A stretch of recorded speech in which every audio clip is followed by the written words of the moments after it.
Bonjour à tous dans ma chaîne YouTube Monsieur Intelligent. On reste toujours dans le même projet, le projet 3, sous le slogan Pour une vie meilleure.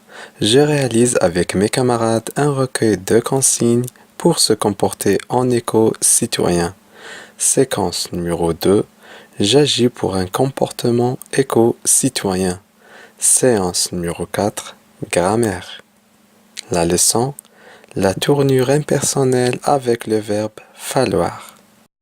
La situation problème. Qu'est-ce qu'il faut faire pour limiter le gaspillage? La réponse. Pour limiter le gaspillage, il faut changer nos habitudes de consommation, acheter et consommer selon nos besoins, utiliser des objets qui durent longtemps. 1. Phase d'observation et de découverte. Le texte. De l'électricité pour 20 villages isolés du sud algérien. Sonelgaz a introduit la filière solaire photovoltaïque pour 20 villages isolés du sud dans le but de développer l'utilisation des énergies renouvelables et non polluantes. Dans son discours, le responsable de l'entreprise algérienne a déclaré: il faut poursuivre nos efforts afin que tous les Algériens isolés du Sahara puissent bénéficier de cette nouvelle technologie. L'expérience des 20 villages du sud algérien, sonelgaz.dz. La première question. Quelle est l'initiative prise par la société Sonelgaz? La réponse.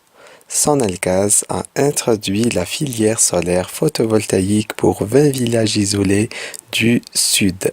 Regardez. La deuxième question. Dans quel but?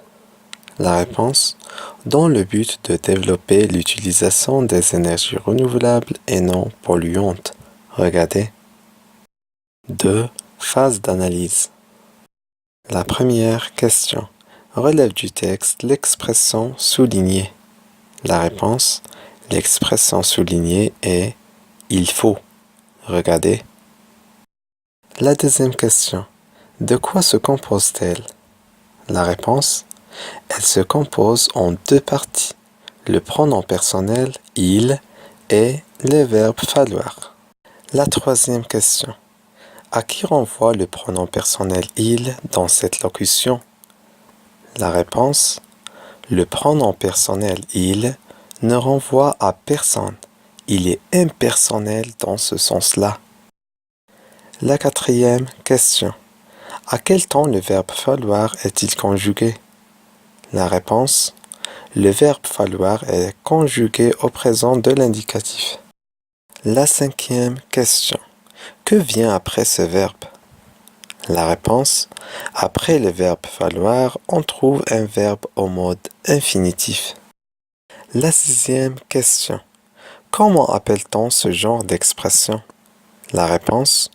On appelle ce genre d'expression la tournure impersonnelle. La septième question. Qu'exprime-t-elle? La réponse. La tournure impersonnelle exprime un conseil, un ordre ou une consigne. La huitième question. Qu'est-ce qu'il change si on ajoute à cette formule la conjonction de subordination que? La réponse. Si on ajoute à cette formule la conjonction de subordination que, le verbe qui la suit doit être conjugué au présent de subjonctif. 3. Phase de fixation. Je retiens. La tournure impersonnelle est introduite par le verbe falloir, suivi d'un verbe à l'infinitif. Exemple, il faut poursuivre nos efforts. Le verbe falloir sert à exprimer une action qui n'est pas réalisée par une personne. Il ne s'emploie qu'à la troisième personne du singulier. Certains verbes impersonnels évoquent un phénomène naturel. Exemple, il pleut, il vente, il neige.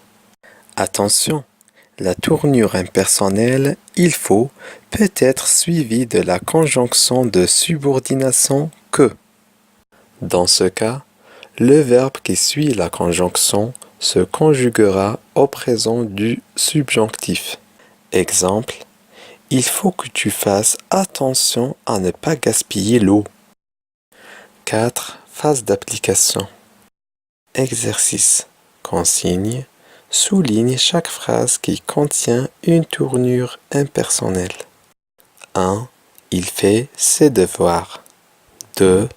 Il faut économiser l'eau. 3. Il faut protéger l'environnement. 4. Il faut sensibiliser les gens sur l'importance des énergies propres. La correction de l'exercice. Alors, qu'est-ce que vous dites de la première phrase? Très bien, il n'y a pas une tournure impersonnelle. Et pour la deuxième phrase? Bien sûr, il y a une tournure impersonnelle. Il faut. Lisez bien la troisième phrase. Alors, qu'est-ce que vous dites? Bien sûr, il y a une tournure impersonnelle. Il faut. Il reste que cette phrase. Alors? Très bien, il y a une tournure impersonnelle. Donc, on doit souligner cette phrase. C'est la fin de notre cours. J'espère que cette vidéo vous plaît. À bientôt. Au revoir.